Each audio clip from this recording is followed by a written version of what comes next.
وہ بھی آتے ہیں گوشت پوشت اڑاتے ہیں اور گھر کے حالات دیکھ کر کہ اس کے اپنے گھر کے برتن ٹوٹے ہوئے ہیں، چار پائیاں ٹوٹی ہوئی ہیں، ہر چیز بکھری پڑی ہے، کرائے کا مکان ہے، جس کے اپنے گھر کا سامان پورا نہیں ہے، وہ ہمیں جہیز میں کیا دے گا؟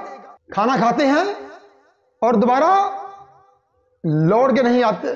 اور یہ دعوتیں وہ مجبور باپ، کبھی سوچا ہے معاشرے والوں کتنے سالوں سے وہ بیچارہ قرضہ اٹھا اٹھا کر دعوتیں کرتا پھرتا ہے وہ بیچارہ لڑکے والوں کی۔ السلام علیکم ورحمۃ اللہ۔ ایک انتہائی تلخ حقیقت جو میں آپ کے سامنے بیان کرنا چاہتا ہوں معاشرے والوں، خدا را ان باتوں کو بغور سن کر آگے شیئر لازمی آپ کریے گا۔ آج پاکستان کی تقریباً 80% آبادی وہ ہے کہ جو غربت سے نیچے زندگی بسر کرنے پر مجبور ہے۔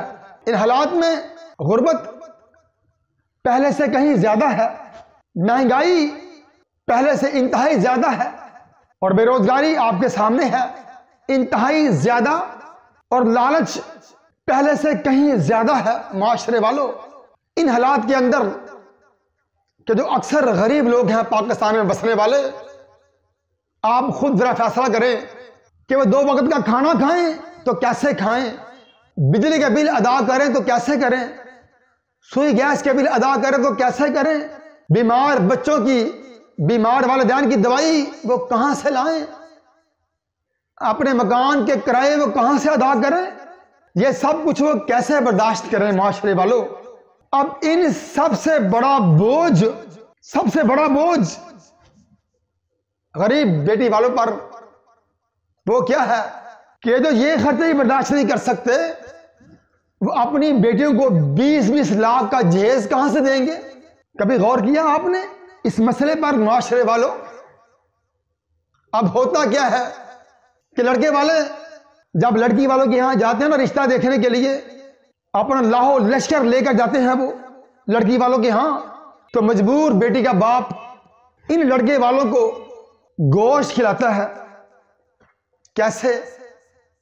اپنے ہمسایوں سے قرضہ اٹھا کر کہ شاید یہ دعوت کھانے کے بعد میری بیٹی کو ہاں کر جائیں، اس کو لے جائیں بیاہ کے۔ مگر افسوس، صد افسوس، غیرت ایمانی ہوگی تو یہ کام کریں گے نا وہ دعوت کھانے کے بعد وہ لالچی لڑکے والے دوبارہ لوٹ کے نہیں آتے۔ پھر کچھ دنوں کے بعد کہیں اور سے پیغام آتا ہے کہ لڑکی دیکھنے کے لیے ہم آ رہے ہیں، وہ مجبور باپ پھر بیچارہ کہیں اور سے قرضہ پکڑتا ہے ان کو کھانا کھلانے کے لیے کہ اچھی خدمت کروں گا، اچھی سیوا کروں گا، شاید میری بیٹی کو ہاں کر جائیں۔ مگر اس مجبور باپ کو کیا پتا کہ اس معاشرے کے اندر سارے ہی بے حس لوگ ہیں، سب کی غیرت مری ہوئی ہے الا ماشاء اللہ، سب لالچی ہیں، سب بھوکے ہیں جہیز کے، کوئی بھی ہاں نہیں کرے گا تمہاری بیٹی کو۔ اسے کیا پتا؟ وہ بھی آتے ہیں گوشت پوشت اڑاتے ہیں اور گھر کے حالات دیکھ کر کہ اس کے اپنے گھر کے برتن ٹوٹے ہوئے ہیں، چار پائیاں ٹوٹی ہوئی ہیں، ہر چیز بکھری پڑی ہے، کرائے کا مکان ہے، جس کے اپنے گھر کا سامان پورا نہیں ہے، وہ ہمیں جہیز میں کیا دے گا؟ کھانا کھاتے ہیں اور دوبارہ لوٹ کے نہیں آتے۔ اور یہ دعوتیں وہ مجبور باپ، کبھی سوچا ہے معاشرے والوں کتنے سالوں سے وہ بیچارہ قرضہ اٹھا اٹھا کر دعوتیں کرتا پھرتا ہے وہ بیچارہ لڑکے والوں کی، مگر کہیں سے بھی اسے خیر نہیں پڑتی۔ پھر ہوتا کیا ہے جو صدیوں سے ہوتا آ رہا ہے، کیا وہ مجبور باپ مجبور ہو کر خودکشی کر لیتا ہے۔ لڑکے والوں کا بار بار انکار سن کر، بار بار اپنے دل پر چوٹیں کھا کھا کر برداشت نہیں کر پاتا،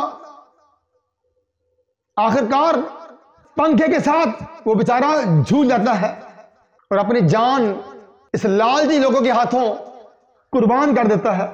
سینکڑوں ہزاروں باپ پنکھوں تو جھول گئے، زہر کھا کر مر گئے، دریاؤں میں چھلانگ لگا کر اپنے اللہ کے پاس چلے گئے مجبور ہو کر، اور ان کی بیٹیاں، کئی سینکڑوں ہزاروں مجبور بیٹیاں اپنے باپ کو روتا دیکھ کر، اپنے باپ کا رونا دیکھ کر خودکشی کر گئی، زہر کھا گئی، پنکھوں پہ جھول گئی، دریاؤں میں کود گئی، کیا جواب دو گے لالچی معاشرے والوں اور لڑکے والوں؟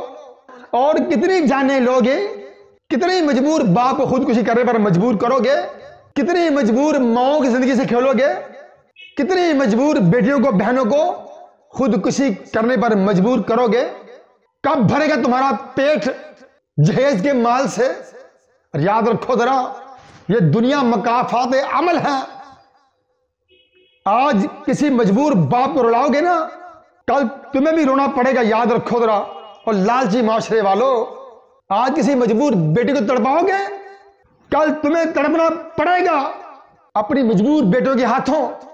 ان کے جہیز کے لیے دادر بھیک مانگنی پڑے گی، سود پر قرضہ اٹھانا پڑے گا، اپنا مکان بیچنا پڑے گا، دکان بیچنی پڑے گی جہیز کے لیے،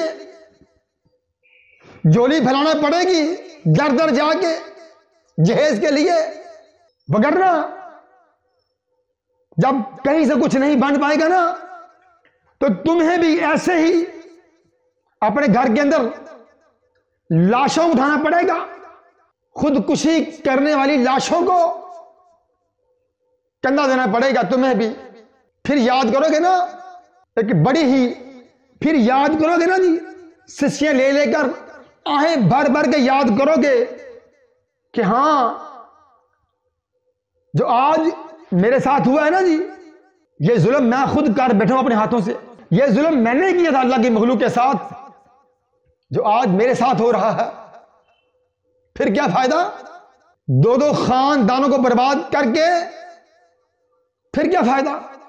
اس لیے آج وقت ہے معاشرے والوں، خدارا آج وقت ہے، اپنی آنکھوں سے لالچ کی پٹی اتار پھینکو، ہوش کرو اور اللہ کی مخلوق کے لیے آسانی پیدا کرو، اور جہیز بارات کا بائیکاٹ کر دو، دکھی والدین کو تڑپانا چھوڑ دو، ان کی بچوں کو قبول کرنا شروع کر دو بغیر جہیز کے، اور مرد بن جاؤ، اپنے گھر کا سامان خود تیار کرو، لڑکی کے مال پر نظریں جمانا چھوڑ دو۔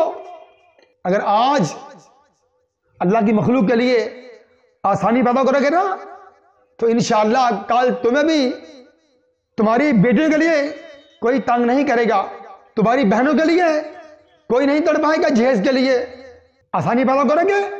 اگر تم بھی اللہ کی مخلوق کے لیے آسانیاں بانٹو گے، اللہ تعالیٰ تمہارے لیے بھی آسانی پیدا کرے گا۔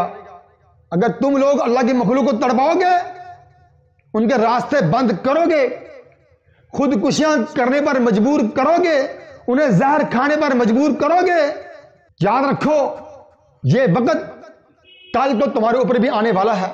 اس لیے ڈر جاؤ اس وقت سے جب تمہارے پاس پچھتاوے کے سوا کچھ نہیں رہے گا۔ جہیز اور بارات، یاد رکھیں میرے معاشرے والوں، ان دونوں ناسوروں کا اسلام کے اندر دور دور تک کوئی تصور ہے ہی نہیں۔ اس لیے نکاح کو آسان کریں تاکہ معاشرے کے اندر امن قائم ہو۔ جیسا کرو گے ویسا بھرو گے، جو سوچو گے وہی پاؤ گے۔ السلام علیکم ورحمۃ اللہ وبرکاتہ۔